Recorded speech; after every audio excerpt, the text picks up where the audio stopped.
ప్రార్థన. జీవం గల మా తండ్రి, నీ పాదములకు స్తోత్రం. ఈరోజు నీ బిడ్డలతో ఈ చిన్న వాక్యం ద్వారా మీరు మాట్లాడండి. పరిశుద్ధాత్మ దేవా, ప్రతి బిడ్డ ఎంతో ఆశతో ఇక్కడికి వచ్చారు, నీ మందిరంలో ప్రార్థించుకుంటున్నారు తండ్రి, నిన్ను స్తుతిస్తున్నారు, కనపరుస్తున్నారు. దయచేసి వాళ్ళు జ్ఞాపకం చేసుకుని దీవించి స్వస్థపరిచే క్షేమము, నెమ్మది, శాంతి, సమాధానంతో బిడ్డలను నింపండి. వాక్యము వారి హృదయం అనే పలక మీద రాసుకుని మళ్ళీ వచ్చే మండలాదివారం వరకు కూడి వచ్చిన బిడ్డలందరినీ, సంఘాన్ని మీ చేతికి అప్పగిస్తూ, లైవించిన కుటుంబాలన్నీ అప్పగిస్తూ దీవించి ఆశీర్వదించి నడిపించమని యేసు నామంలో అతి వినయంతో ప్రార్థిస్తున్నాము తండ్రి, ఆమేన్. క్రీస్తునందు ప్రియమైనటువంటి దేవుని బిడ్డారా, ఈరోజు మట్టల ఆదివారం అని జరిపించుకుంటాం. ఒకటి, మనము ఈరోజు మట్టల ఆదివారం కాబట్టి ఎంతవరకు మన జీవితంలో దేవుని స్తుతిస్తున్నామో అది అర్థం చేసుకోవాలి. అప్పటి ప్రజలు యేసు ప్రభున్నప్పుడు ఎలా దేవుని స్తుతించి ఘనపరిచి ఆరాధించారో ఇప్పుడు పరిశుద్ధ గ్రంథంలో నుంచి మనం చూద్దాం. మార్క్స్ వార్త, దయచేసిన వారు చూసుకోండి. మార్క్స్ వార్త 11వ అధ్యాయం.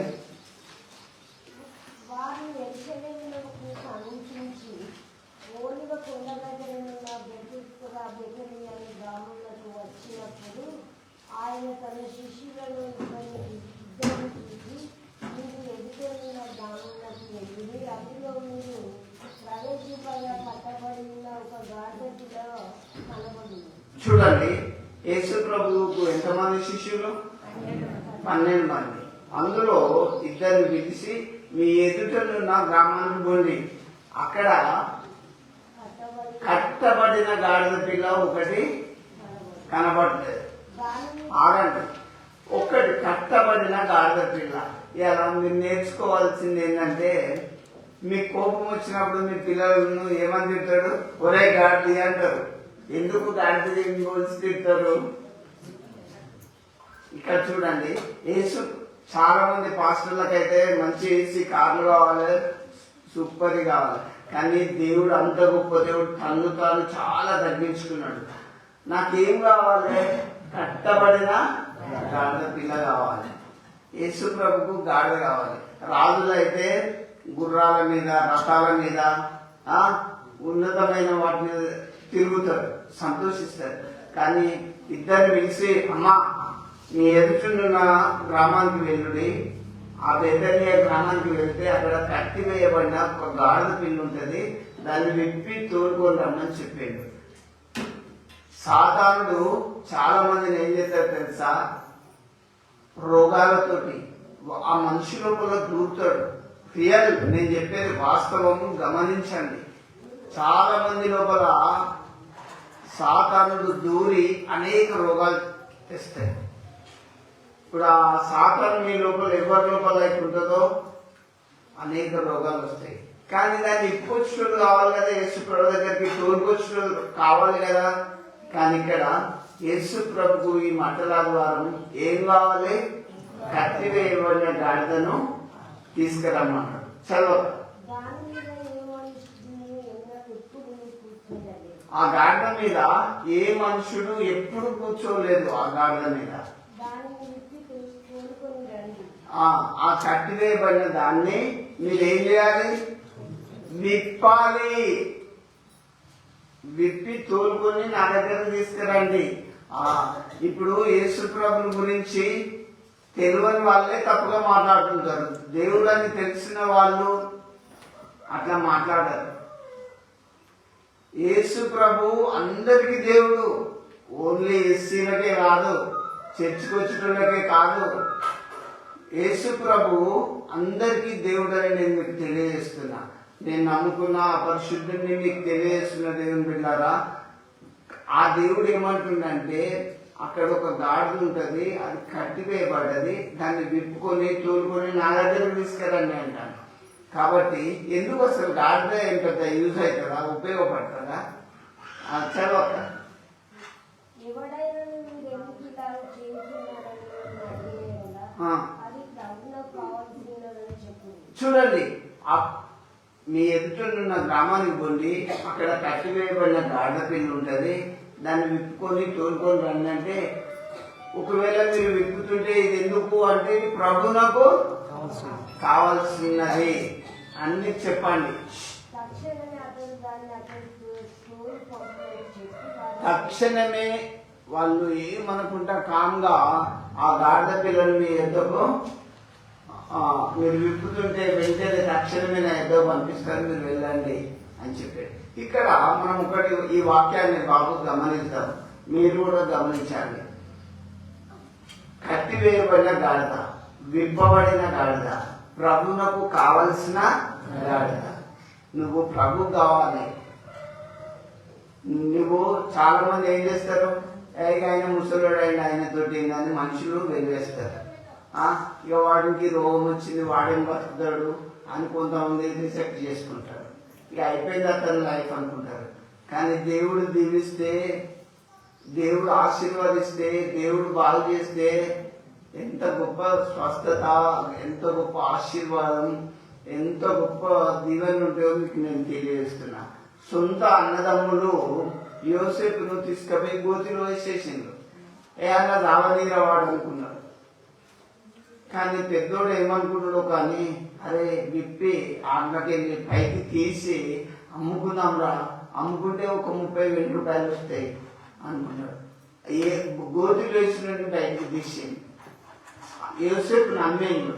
కానీ దేవుని యొక్క ప్రణాళిక ఎట్లున్నా తెలుసా, ఐగుప్తు దేశానికి రాజును చేసేడు. ఇలా నీ జీవితం సాతానుడు కట్టివేసి ఎటు ఏ దారి లేకుండా నీకు చేయొచ్చు. దేవుని కనుక నువ్వు ప్రార్థన చేస్తే నీ జీవితం ధన్యమైపోతుంది. దేవుని పిల్లారా, నా జీవితంలోనే నేను మీకు చెప్తున్నా, నేను బెడ్ మీద ఉన్నప్పుడు, నేను హాస్పిటల్లో ఉన్నప్పుడు నాకు నారాయణ చెప్పిండు, అసలు అందరూ చనిపోతారు అని అనుకుంటాను ఊళ్ళే అని చెప్పిండు. మన గ్రామంలో ఏం చేయగలుగుతాం, ఏం చేయలేం కదా. ప్రార్థన ఒకటి చేసిన. నిజంగా దేవుని బిడ్డారా, ఈరోజు నేను మీకు చెప్తున్నా, దేవదూతలు వచ్చి నన్ను ఇలా ముట్టినాయి. నేను ఇప్పుడు ఎట్లున్నా, కడుపంత ఆపరేషన్ చేసుకున్నా లాగున్నా. అందుకే నేను మీకు ఏం చెప్తున్నానంటే, ప్రభువును మీరు బాగా ప్రార్థించండి, ప్రభువును ఎల్లప్పుడూ ప్రార్థించండి. మనుషులు అనుకుంటారు అది ఇప్పుడు ఇక్కడ కట్టివేయబడి గాడిద ఎస్ఐ కావాలి, నేను ఎస్ఐ కావాలి కాబట్టి నన్ను ఈరోజు ఇక్కడ మీ మధ్యలో నిల్చునే పెట్టిండు.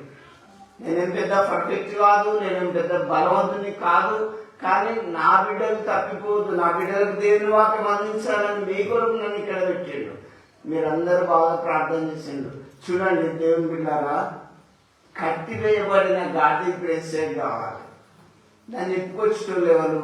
ఎంతో మంది ఊర్లో, గ్రామంలో దేవుని విషయాలు తెలియక, దేవుని గురించి తెలియక ఎన్నో కుటుంబాలు కులాల కుంపటిలో కూరుకుపోయినాయి, మతాల భూమిలో దూరుకుపోయినాయి. వింటున్నా? వాళ్ళకి ఎవరు చెప్పాలి? నేను ఒకటి చెప్తా, నువ్వు ఏ కులమైనా, ఏ మతమైనా, ఏ దేశస్థుడివైనా, ఏ ఉన్నత ఉద్యోగివైనా, యేసు ప్రభు నీకు దేవుడు అని చెప్తున్నా. నువ్వు యేసు ప్రభు యొక్క శక్తి నువ్వు తెలుసుకోవాలి, నీకు రక్షణ వస్తుంది. క్రైస్తవుడు అనేవాడు క్రీస్తు బాటలో నడుస్తాడే, కానీ ఇది ఒక మతం కాదు. క్రిస్టియన్ అనేది మతం కాదు. క్రీస్తును ఆచరించడం, క్రీస్తు చెప్పిన వాక్యానుసారంగా బ్రతకడమే తప్ప యేసు ప్రభు బాటలో నడవడం, ఆయన చెప్పిన విధానంలో నడిస్తే మనకి ఇది ఒక మతం అని అంటగడుతున్నాడు. ఇది కాదు. దేవుని బిడ్డారా, చాలా మందిని సాతానుడు కట్టివేస్తుండు. తలంపులతోటి కట్టేస్తాడు, ఆ రోగాలతోటి కట్టేస్తాడు, ప్రేయర్కు రాకుండా అడ్డగిస్తాడు. ఇప్పుడు ఎవరైనా ప్రేయర్కి వస్తుందనుకో, ఇక్కడ లేడా దేవుడు, అక్కడే ఉన్నాడా అంతటి ఉంటాడు దేవుడు. నీ హృదయంలో ఉంటాడు.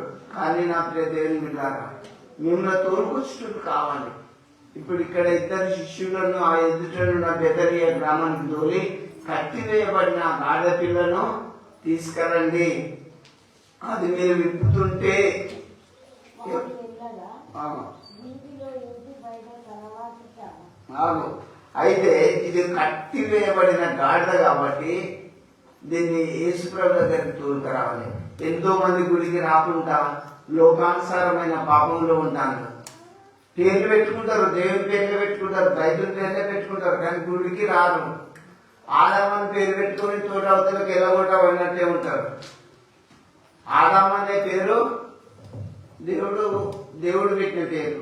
మరి దేవుని సంఘంలో దేవునితో ఉండాలా, లోకంలో ఉండాలా? ఎవరు దొరక రావాలి? మనం ఒకసారి హెచ్చరించాలి. దేవుని బిడ్డారా, నేను మీకు తెలియజేస్తున్నా, కట్టివేయబడిన గాడిద యేసు ప్రకటిస్తాడు. కాబట్టి ఇంకా మరి దాన్ని విప్పుకురావడానికి ఇద్దరు శిష్యులు పోయింది. దేవుని తెలుసుకున్న మీరు, నీ కుటుంబంలో ఎవరైతే ప్రేమకు వస్తలేరో, ఎవరైతే దేవుని వాక్యాన్ని వింటలేరో, బిడ్డ ఈ లోకం ఇది 70 ఏళ్ల యాత్రను గుర్తు చేసుకో. నేను చెప్పేది వాస్తవం. ఎంత బలమున్నా, ఎంత జ్ఞానమున్నా 70 ఏళ్ళ లోపల ఇక్కడ అయిపోవాలి. 70 ఏళ్ళ వరకు నీ కళ్ళు కనబడే, పండ్లు ఊసిపోతాయి, కాళ్ళు నడవరాదు, ఓడొచ్చి లేపాలి. నీ మంచి దినములు రాకముందే, సతిపతి వదిలిపోకముందే నీ సృష్టికర్తను స్మరణకు తెచ్చుకో, జ్ఞాపకం చేసుకో. యేసు ప్రభు దగ్గరకు రా. నిన్ను ఆచారాలు కుల కట్లు పెట్టేసినాయి. రా యేసు ప్రభు దగ్గరికి. రోగంతో ఉంటే ఆ రోగంతో సాధారణుడు కట్టేస్తాడు. ఇతన్ని పోనీయుడు ప్రభు దగ్గరికి అని. ఆచారాలు, రోగాలు, సమస్యలు అన్ని ఆర్థికంగా నశించిపోయే కట్లన్నీ ఉంటే వాటన్నిటినీ విప్పాలంటే ప్రార్థన ద్వారా తప్ప దేని ద్వారా విప్పలేరు. నేను నేర్చుకున్న తెలుసుకున్న విషయమే అది.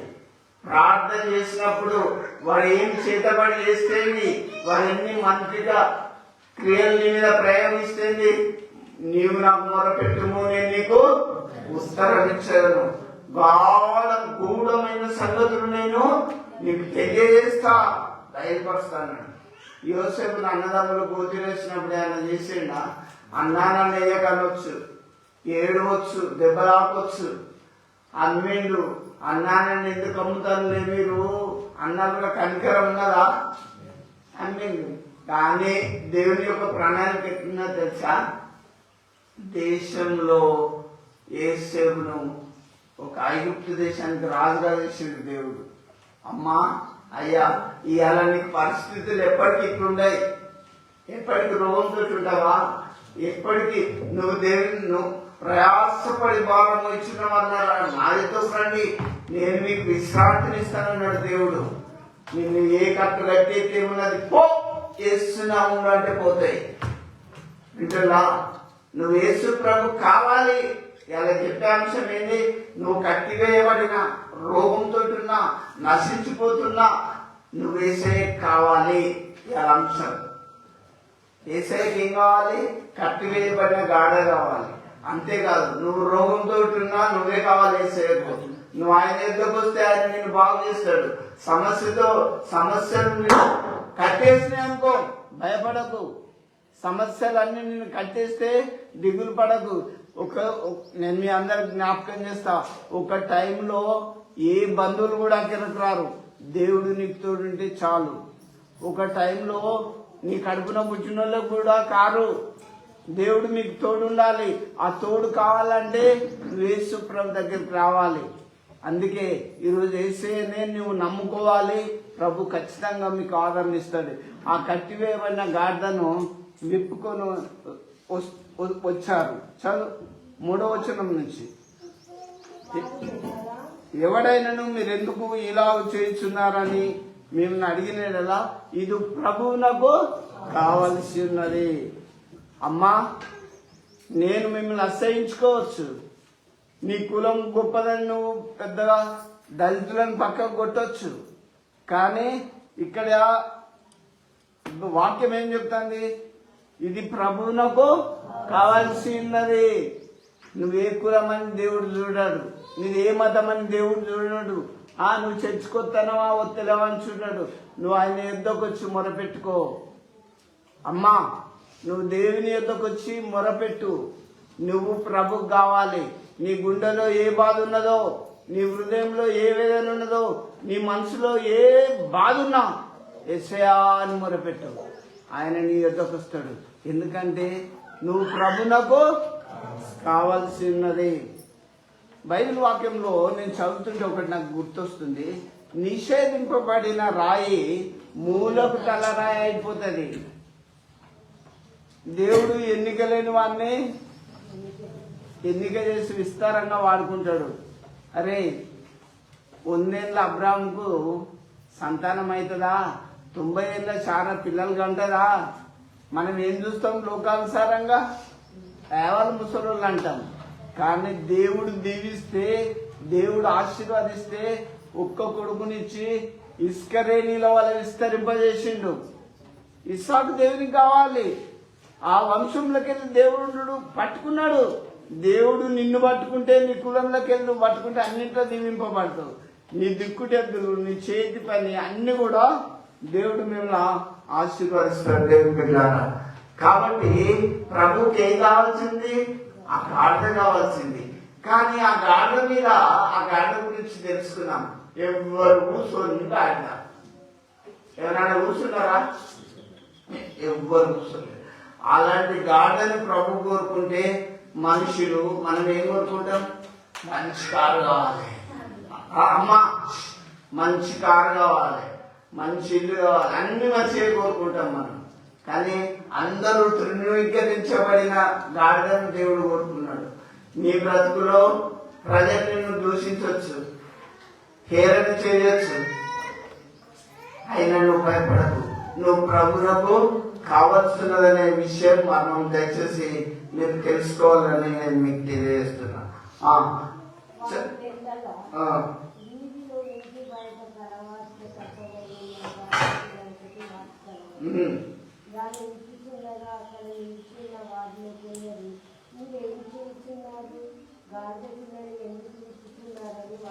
చూడండి, ఇద్దరు శిష్యులు బెతనియా పోయి అక్కడున్న కట్టబడిన గాడిదను విప్పుతాను. యేసుప్రభు చెప్పినట్టు చేయాలి కదా. మరి గుడికి వచ్చే క్రైస్తవం బైబిల్ ఏం రాసింటే అట్లా చెప్పినట్టు చేయాలి. విగ్రహారాధన చేయొద్దంటే చేయొద్దు అంతే. మీకు జ్ఞానం లేదా? తినేటప్పుడు ఉప్పు లేకపోతే తింటారా? అన్ని మసాలాలు వేసి ఉప్పు లేకుంటే అది టేస్ట్ వస్తుందా? అది బాగుతున్నది. దేవుని మర్మం విషయంలో కూడా మీరు తెలుసుకోవాలి. ఎవరైనా మిమ్మల్ని మీరు విప్పుచున్నగా ఎందుకు విప్పుచున్నారంటే యేసుప్రభు ఏం చెప్పిండు? ఇది ప్రభువునకు కావాల్సినదని చెప్పుము. ఇలా ప్రభువునకు కావాల్సింది నువ్వు, నీ పిల్లలు, నీ కుటుంబం, మీరు ప్రభువులో ఎదగాలి. ప్రతి ఒక్కరు ప్రార్థనలో, వాక్యంలో, విశ్వాసంలో ఎదిగినప్పుడు దేవుడు మిమ్మల్ని ఆశీర్వదిస్తాడు. ఇక్కడ ఇద్దరు శిష్యులు దేవుడు చెప్పినట్టు, ప్రభు చెప్పినట్టు అక్కడికి పోయి గాడిద పిల్లల్ని విప్పుతుంటే అక్కడున్న ఆ ఊరోళ్ళు, బాబు ఆ ఊరోళ్ళు ఏమన్నారంటే, మీరేం చేస్తున్నారు, మీరు ఎందుకు విప్పుతున్నారు అన్నారు. అంటే వాళ్ళు ఏమన్నారు? ఇది అందుకు శిష్యులు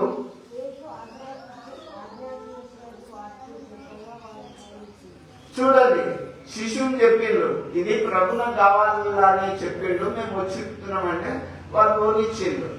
నేను మీకు జ్ఞాపకం చేస్తున్నా, యేసు ప్రభువుకు కావాల్సింది గాడిద.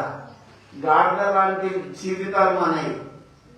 మీకు కోపం వచ్చినప్పుడు కూడా మరీ కొడుతారు, రే గాడిద బుద్ధి లేదురా అంటారు పోరగాళ్ళు, అవునా? కానీ మీకు ఒక్కటి చెప్తున్నా, గాడిద అంటే మామూలుగా ఏం కాదు. యేసును మోసిన గాడిద. యేసు ప్రభు దాని మీద ఉంటాడు. నీ కులాన్ని చూడాడు దేవుడు. మనుషులు నీ కులాన్ని చూస్తారు. నీవు ఏ కులం, నువ్వు తక్కువ అని ఎక్కువ అని. పుట్టినప్పుడు ఏ కులం, పుట్టినాక భూమి మీదకి వచ్చినాక నాకు ఆ కులం ఈ కులం అని పెట్టుకుంటారు. మనం ఏ కులమైనా కాకులమైనా పర్వాలేదు, కానీ దేవుని తెలుసుకోండి. నేను మీకు చెప్తున్నా, దేవుడు లేని జీవితం వ్యర్థం. ఒకటి సర్వలోకాన్ని సంపాదించుకొని నిజమైన దేవుణ్ణి తెలుసుకోకపోతే నీకు ఎంతుంటేంది? 70 ఏళ్ళ లోపల నీ చాప్టర్ క్లోజ్. నువ్వు ఇంకా 1000 ఏళ్ళు అనుకుంటావా? అయిపోతుంది 70-80 ఏళ్ళ లోపలే మనిషి జీవితం. ఈలోపే నువ్వు కావాలి దేవునికి. దేవుని తెలుసుకో. దేవుని బిడ్డలారా, ఇక్కడ 7వ వచనం నుంచి చూస్తే చదవక,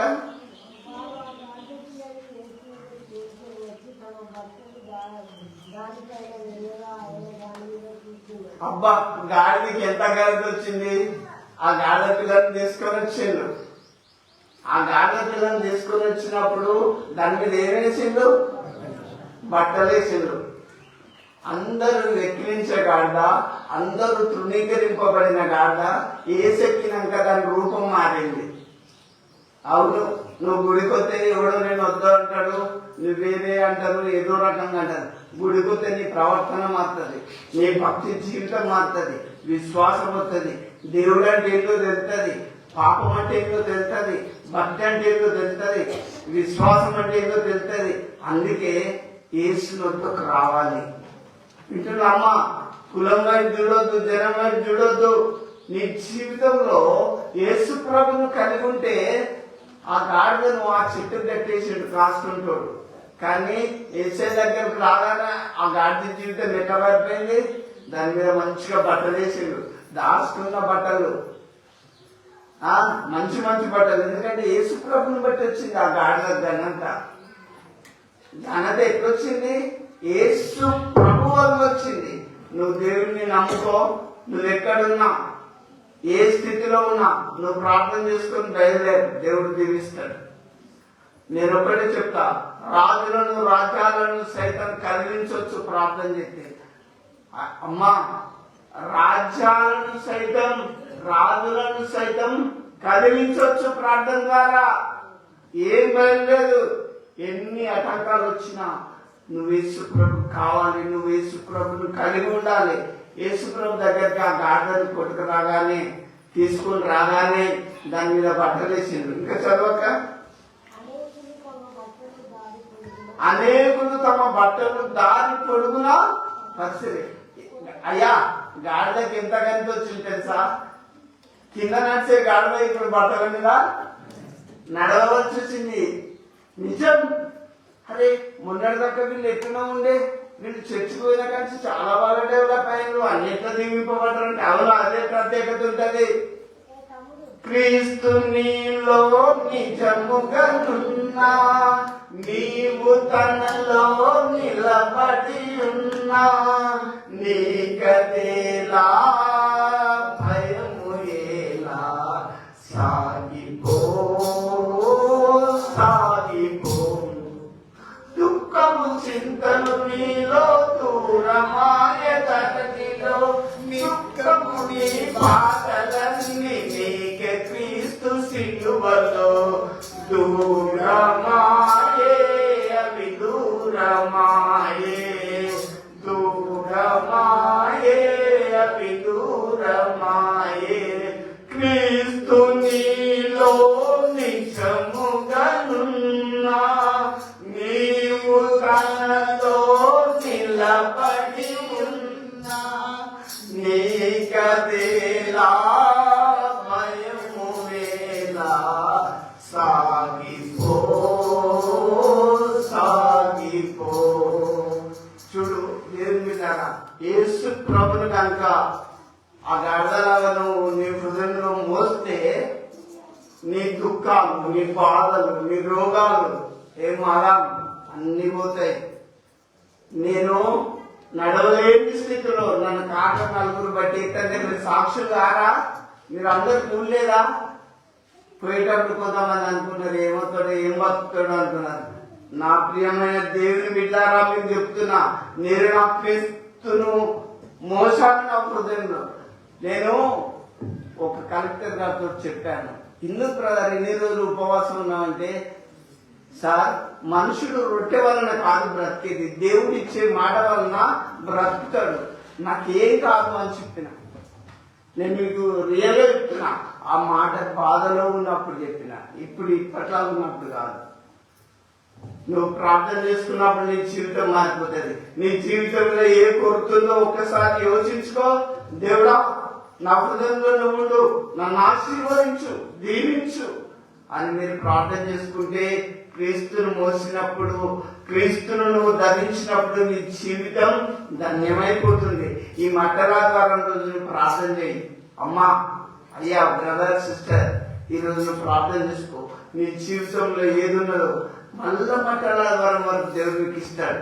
ఎందుకంటే నా కాళ్ళను లేటి కాళ్ళగా చేసి ఏసైనా కలములో చేతితో నిలపి, నా కాళ్ళను లేటి కాళ్ళగా చేసి ఏసైనా కలములో చేతితో నిలపి, రాసిన జయము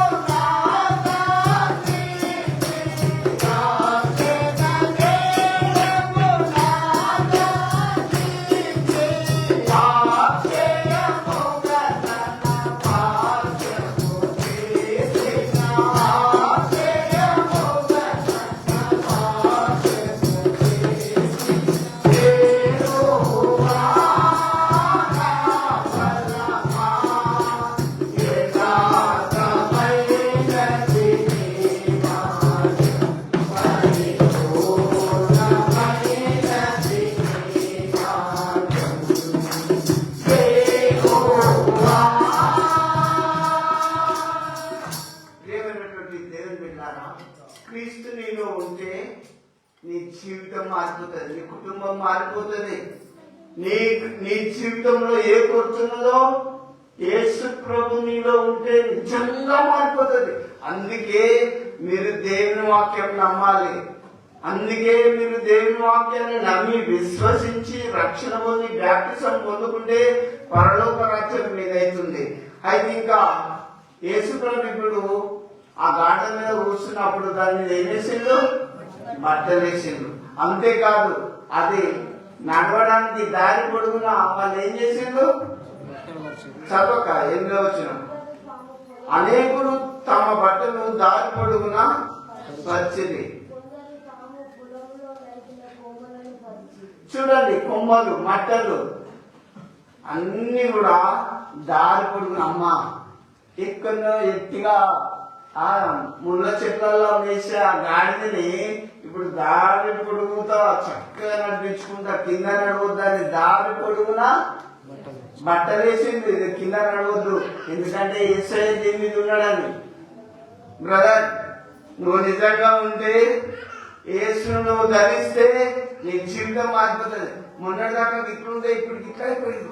అవును, యేసు ప్రభు నిన్ను చేంజ్ చేస్తాడు. యేసు ప్రభు చేంజ్ చేస్తాడు. సంతానాన్ని వదిలేసిన యోసేపు ఐగుప్తు దేశానికి దేవుడు రాజు చేసిండు. వింటున్నా, దేవుడు ఆశీర్వదిస్తే ఆపడం ఎవ్వరి తరం కాదు. దేవుడు నీకు ఆయుష్ ఇస్తే ఆయుష్ అనేది ఎవరిస్తారు? మనగోలు వేసుకుంటే పెరుగుతుంది ఆయుష్. దేవుడు ఇవ్వాలి. నరుని ఆయువు గడ్డి పువ్వు లాంటిదని పోయినసారి చెప్పిన, పొద్దున పువ్వు పూసి సాయంత్రం రాలినంటే మన బ్రతుకులుంటాయి. దేవుని బిడ్డారా, దేవుని వాక్యం విశ్వసించి నమ్మండి. ఇక్కడ ఈ గాడిదకు ఎంత గంట వచ్చింది? అందరూ చీకొట్టుకునే గాడిదను యేసుప్రభు కూర్చోగానే బట్టలేసిండు. ఇది కింద నడవద్దని దానికి కాళ్ళకు బట్టలు వచ్చిండు, దాని పొడుగున వచ్చిండు, మామూలుగా కాదు. ఆ ఊళ్ళకు మరి ఎన్ని బట్టలు ఉన్నాయో చూడండి. అయితే చదవండి.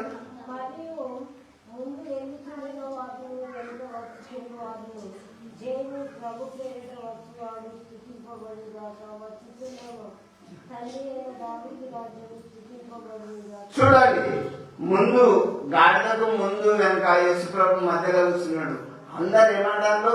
జయం, దావీదు కుమారుడికి జయం, ప్రభు పేరున వచ్చేవాడు స్తుతింపబడును కాక అని దేవునికి స్తోత్రం చేస్తుంది. ఇప్పుడు హల్లెలూయా ప్రైజ్ ది లార్డ్ తెచ్చుకున్నాం. పొద్దంతా నుండి జరుగుతుందేమో చూడండి. ప్రభు పేరున వచ్చేవాడు స్తుతింపబడును కాక, దావీదు కుమారునికి జయం అని మనం పలకాలి. ఆ వాక్యాన్ని మనం చెప్పాలి, సంఘం కూడా పాటించాలి. దేవుని బిడ్డలారా, మరి మన ప్రభు ఈ లోకానికి త్వరగా రాబోతున్నాడు. నువ్వు ప్రభును కలిగి ఉన్న వాళ్ళేవో ఒకసారి ఆలోచించుకో. వస్తున్న మన తండ్రి అయిన దావీదు రాజును స్తుతింపబడును గాక. సర్వోన్ ఆ గాడిదను మధ్యలో పెట్టి అందరూ వెనక ముందు పోకుండా ఇప్పుడు గాడిద అందరు అప్పుడు కూడా వింటాండి. జయం జయం జయం జయం అని ఎప్పుడు అంటారు? నేను మీకు ఒకటి చెప్పనా, ఎవరన్నా సర్పంచ్గానో లేకపోతే ఎమ్మెల్యేను గెలిచినప్పుడు సంతోషానికి జయ కొట్టుకుంటారు. గాడిదకి ఎంత మనుషుల మధ్యలో ఎంత ఘనత వచ్చింది చూడండి. అవునా కదా? అవును. నిన్ను నా నిమిత్తం జనులు మిమ్మల్ని నిందిస్తారు, దూషిస్తారు, అబద్ధంగా మీ మీద చెడ్డమడ్డలా పలుకుతారు. ఏం భయం లేదు, వాళ్ళకి తెలియదు. దేవుని కలిగి మీరున్నప్పుడు ఏ నోరైతే మిమ్మల్ని దూషించిందో, ఏ నోరైతే మిమ్మల్ని తిట్టిందో ఆ రోజు ఆ నోరు ఒక రోజు దేవుని స్తుతిస్తుంది.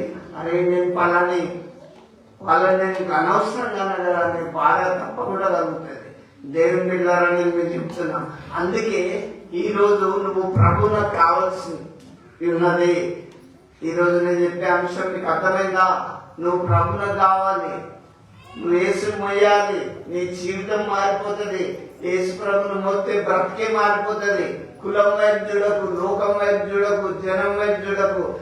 మనం కూలబడ్డ రోజు ఏ కులం రాదు, ఎవడు రాడు, తుంగి చూసి వెళ్ళిపోతారు అంతే. దేవుని బిడ్డలైతే నిజంగా ఆప్యాయంగా ప్రేమించి ఆదరించి ప్రార్థించి ఈ లోకంలో ఒకరికొకరు సహకరించుకుంటారు. కాబట్టి నా ప్రియ దేవుని బిడ్డలారని మీకు తెలియజేస్తున్నా, ఈ రోజు నువ్వు ప్రభువుని తీసుకొని మీ ఇంటికి వెళ్ళిపోవాలి. ఎక్కడ? నీ హృదయంలో. అప్పుడు నీ హృదయంలో నీ ఇంటికి తీసుకొని పోయినప్పుడు నీకు ఏ చింత ఉండదు. మళ్ళా ఈ మంటల ద్వారా ఫామ్ సండే వరకు నీ జీవితాన్ని దేవుడు ధన్యం చేస్తాడు. కాబట్టి దేవుని నా ప్రేమైన దేవుని బిడ్డలారా, ఈ రోజు నుంచి సంవత్సరం దాకా యేసు ప్రభువును మోద్దాం, క్రీస్తు బిడ్డలుగా మారుదాం. దేవుడి చిన్న వాక్యమును మీ వినికిడిలో దీవించును గాక. ఆమేన్. ప్రార్థన చేసుకుందాం. జీవం గల మా తండ్రి, మీకు స్తోత్రం. దేవా, నువ్వు నా హృదయంలో ఉండండి. నా సంఘము, ఈ సంఘము లైవించిన కుటుంబాల్లో నువ్వు ఉండండి. ప్రతి బిడ్డ హృదయంలో నువ్వు ఉండండి ప్రభా.